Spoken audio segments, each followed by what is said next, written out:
આપણે કેળાનું શાક બનાવી લીધું છે કાઠિયાવાડી. હવે આપણે કાઠિયાવાડી ભાખરી બનાવું છું, જે બને છે તાવડીમાં. અમારે કાઠિયાવાડી તાવડીમાં બનાવે છે. આ બહુ મીઠી લાગે છે. અને હવે આપણે લોટ ચાળી લીધો છે ઘઉંનો. હવે આપણે એમાં મોણ નાખશું, જોઈએ જરૂર મુજબ મોણ નાખી અને પછી આપણે થોડું મીઠું નાખવાનું, સેજ નહીં જેવું મીઠું નાખવાનું. આ સવારે ભાખરી ચા સાથે ખાવા સારી લાગે છે. અને લોટ છે ને એકદમ તેલને લોટ મિક્સ કરીને પછી આપણે પાણી નાખવાનું, એટલે આપણે છે ને ક્રિસ્પી થાય. તેલને લોટ મિક્સ કરવાનો બરાબર. હજી એવું લાગે કે આપણે તેલ ઓછું છે તો થોડું ઉપરથી નાખવાનું. આ મુઠ્ઠી પડે ને એટલું તેલ નાખવાનું. હજી મુઠ્ઠી નથી પડતી,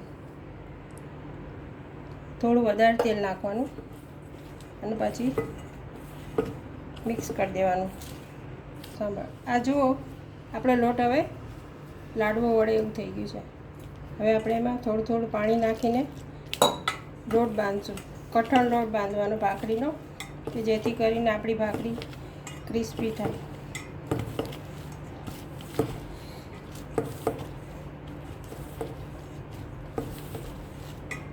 અને લોટ બાંધીને 5 મિનિટ રહેવા દેવાનો, 2 મિનિટ, અને પછી આપણે ભાખરી બનાવશું.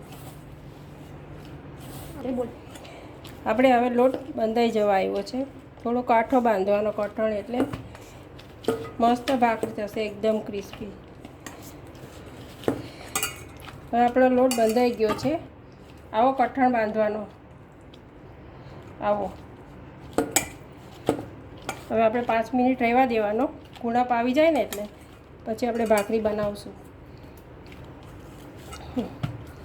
થઈ ગયો. હવે ઢાંકી દો.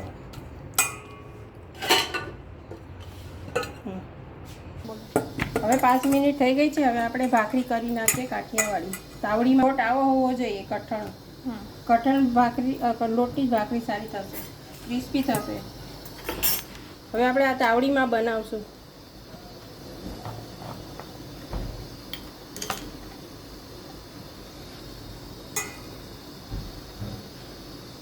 તમે પણ બનાવજો ગાઈસ.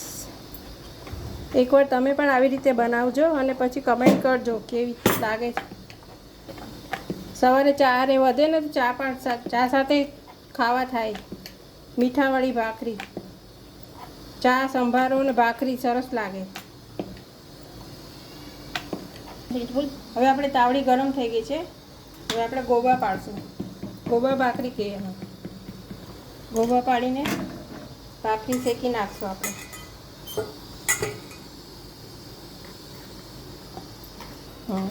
હવે બીજી ભાખરી આપણે વણી નાખવાની. ત્યાં આવી રીતે આપણે બીજી ભાખરી વણી લઈશું.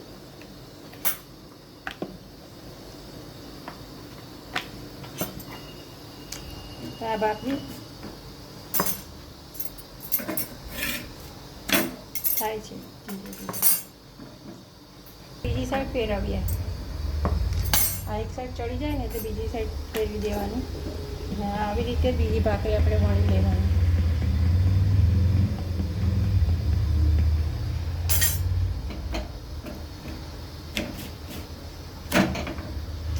એક સાઈડ થઈ ગઈ છે. હવે આપણે ટર્ન કરશું અને આપણે ચોળવી લઈશું. થોડી કડક કરવાની એટલે સારી લાગે, ક્રિસ્પી લાગશે.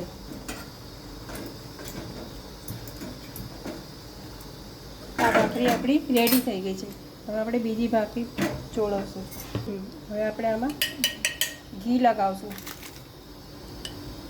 ગરમ ગરમ ઘીવાળી ભાખરીને સંભારો સરસ લાગે. કોબી, મરચાંનો સંભારો અને ગાજર રાખીને સંભારો બનાવશો. રેડી થઈ ગઈ છે. હવે આપણે પાકા કેળાના શાક સાથે ખાવાની.